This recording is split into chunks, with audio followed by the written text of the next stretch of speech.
We're speaking with Joe Small, who is a candidate for the school board, so a trustee candidate here in Kamloops, and that's school district number 73.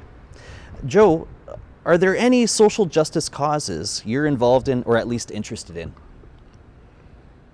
Social causes. Social justice causes.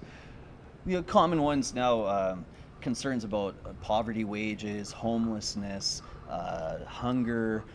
Those are social justice issues that people often get involved in. One of the issues that is close to my heart is the kids coming to school hungry. And so what the school district has in place are breakfast and lunch programs at several of the inner Kamloops schools.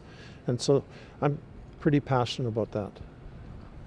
What do you feel is the school board's role in addressing the big differences in socioeconomic status between kids living in the most affluent neighborhoods and those living in the poorest neighborhoods? Well, one of the things that we do, and it was mentioned as one of the comments by the candidates, is that school district 73 has a policy in place that does not hinder a child's right to go on any extracurricular activities. There is funding in place so that all children can have the experience of McQueen Lake or a volleyball game out of the city or a trip that they organize through the secondary schools. They all get the opportunity to go regardless of their family's financial situation. And what do you think needs to change in our school district? Well, first off, I'm glad you asked that question. One of the things that needs to change is the image that the public and the employees have about our school board. It has been shown through us seeking their input on decisions, and then we turn around and we make a decision that totally goes against what they've asked us to do. Spring break, for example, is a big one, where over 95% of both employee groups were in favor of a spring break. Over 60% of the public surveyed were in favor of a spring break, and yet Kamloops is only one of 2 districts in the province that has a 1-week spring break. And I'd like to point out too that even our independent schools, St. Anne's, OLPH, and Kamloops Christian School have a 2-week spring break right in Kamloops School District. There are many school-aged children living below the poverty line in Kamloops and across Canada. What role, if any, do you feel a school trustee should play in advocating for economic justice for these kids? You know, that was a question in Kamloops voter.ca.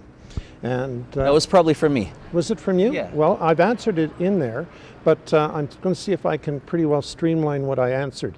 SD 73 is actively working towards ensuring that the children have a safe and nurturing environment in which to learn.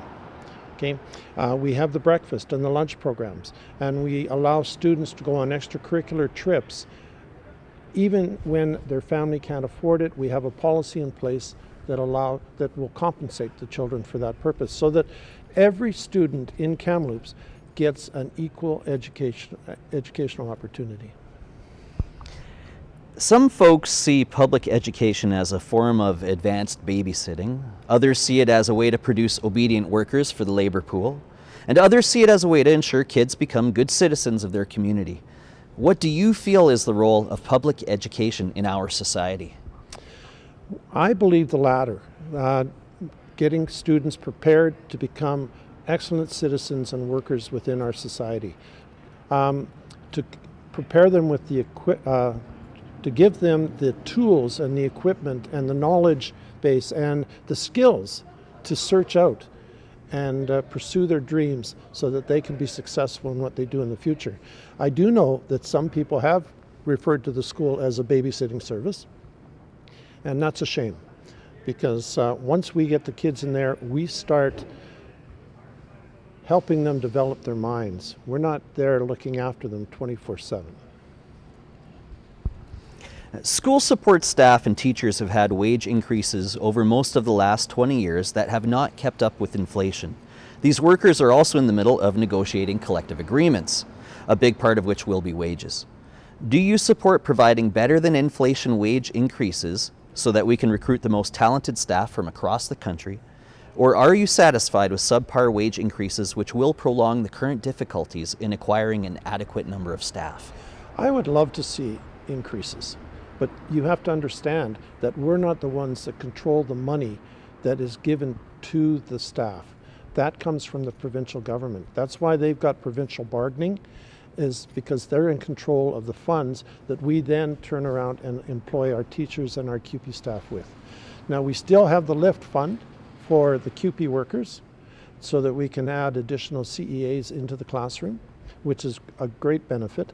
But again, we're working with such a tight budget, we can't possibly pay our CUPE workers and our teachers what we think they are truly worth.